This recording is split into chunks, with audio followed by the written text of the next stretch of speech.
Dạ, hôm nay có được đầy đủ cái nhân viên lành. Con xin phép được chia sẻ cho bà con cái phương pháp mà trị bệnh của con trong thời gian qua. Thì con xin tự giới thiệu, con tên là Vũ, 40 tuổi, quê ở Bến Tre. Hiện con đang làm kỹ thuật viên sửa chữa điện thoại di động. Thì quá trình bệnh của con là hơn 10 năm con bị rối loạn thần kinh thực vật, rối loạn thần kinh tim.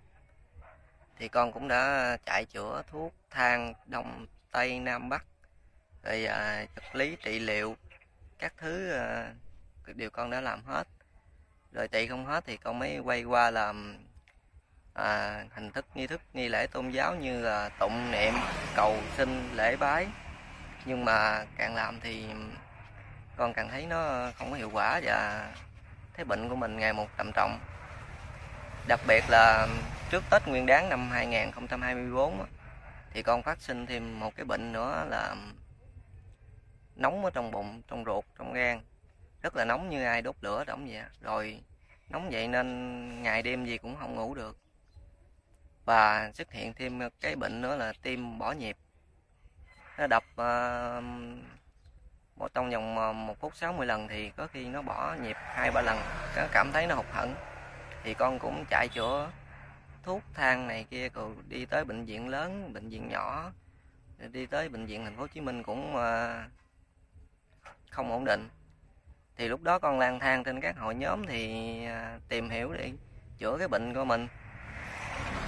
Tại vì con đã đi chữa nhiều nơi, nhiều chỗ mà hết tiền hết bạc rồi, nợ nần nó chồng chất, coi như muốn buông xuôi. Thì lên trên một cái nhóm thì vô tình mới gặp được một cái anh là Trường Sa và anh Vũ Đinh. Và hai anh chỉ cho con cái phương pháp mà chữa bệnh của con, mà điều đặc biệt là nó không có tốn tiền, không có tốn kém gì hết, không có thuốc, không có men. Đó là cái phương pháp mà nghe nạp thông tin từ triết học gia Nalas Nalanda, hay còn gọi là triết học gia Auto Hoàng, triết học gia Hoàng Văn Trường. Đó là chỉ bằng cách là giới thiệu cho con cái kênh YouTube của thầy Hoàng Văn Trường để con nghe xem các video clip. Đồng thời có một cái file sách về 3 quyển sách Nalas Nalanda thì con tải về, con in ra con đọc. Thì lúc đầu con cũng không tin đâu, không tin là phương pháp đơn giản, mình chỉ nghe chỉ đọc mà hết bệnh. Nhưng mà thật sự lúc đó con như một cái người mà sắp chết đuối với được cái phao. Thì con mới bắt đầu con nghe, con học, con đọc sách trong vòng 1 tháng. Thì con cũng chưa thấy chuyển biến gì hết. Lúc đó cũng thấy thật tâm con thấy nản, tại sao mình nghe mà mình không có hết. Thì lại một lần nữa là sau Tết Nguyên Đán thì con điện lại cho hai anh là Trường Sa và Vũ Đinh. Thì hai anh mới động viên an ủi cố gắng con là phải cố gắng mình đọc nhiều vô, tập trung nghe, tập trung đó. Rồi mình đồng thời mình kết hợp với cái việc mà mình phải thay đổi cái lối sống của mình, có nghĩa là phải yêu thương bản thân, gia đình, cha mẹ, vợ con, làm tròn trách nhiệm nghĩa vụ. Rồi đối với đồng nghiệp, đối với người ngoài xã hội. Thì quá trình đó con lại tiếp tục con nghe tiếp. Thì khi những lúc mà tối cả gia đình đã ngủ hết rồi thì con ở nằm hoài, nó nóng bụng, ngủ không được thì mới bắt nghe. Thì con cứ nghe 24/24. Ban đêm thì con nghe suốt, còn ban ngày thì con dành thời gian con tập trung con nghe, đọc.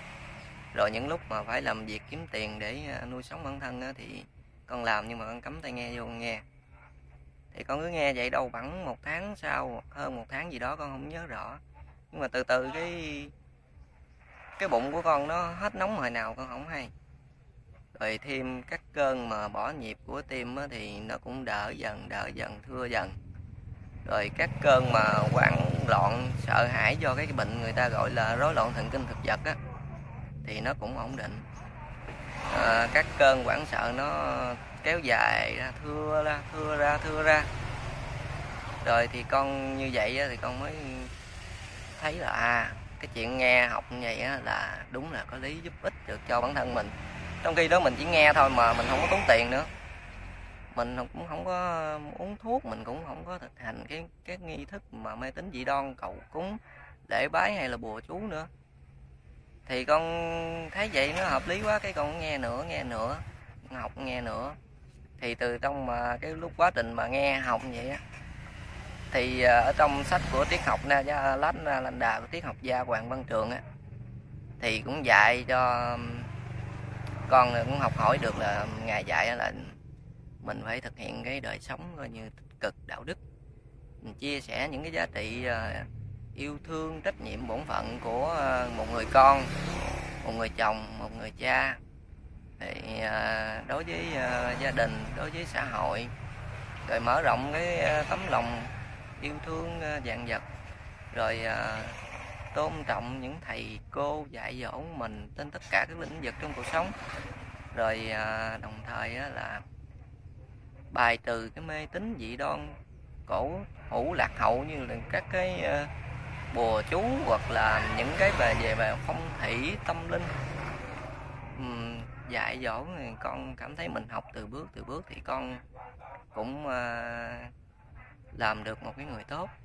Đặc biệt là ở trong những cái phương pháp mà nghe nạp thông tin giá trị từ triết học gia Nalanda hướng dẫn, từ triết học gia Hoàng Văn Trường hướng dẫn thì đó là những cái giá trị mà đạo đức, lối sống nó phù hợp, và những cái gì mà thầy chia sẻ là nó thuộc về cái phạm trù là triết học, và là nó là khoa học đời sống kết hợp với tâm linh đạo đức, trong phù hợp với cái lối sống hiện đại như bây giờ. Và đặc biệt là bà con cô chú anh chị nếu mà có cái bệnh mà giống như con thì cũng nên cho mình một cái cơ hội để mà mình được đọc cái quyển sách đó, được nghe các video clip bài giảng. Đó sẽ giúp ích cho bà con cô bác nhiều lắm trong cái việc trị các bệnh về thân tướng hoặc các bệnh về tâm. Thì quá trình con học hỏi và cũng có được tiếp xúc với nhiều anh chị em bệnh và đang chữa bằng phương pháp này đã hết. Có người hết hẳn, có người đang hết từng bước, nhưng mà cuộc sống nó nhẹ nhàng.